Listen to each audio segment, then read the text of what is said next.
Assalomu alaykum azizlarim. Xayrli tong hammaga. Barchangiz bahor kayfiyatini boshladingizlarmi?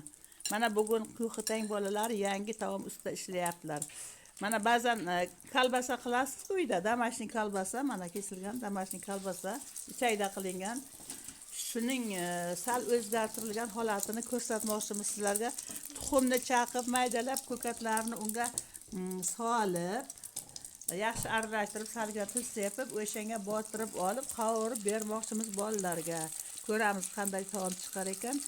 Buni ham bahor taomi deb sal hisoblaymiz, chunki orasida endi o'sgan bog'imizda, agrotimizda o'sgan shivitlar bilan boyitilgan taom.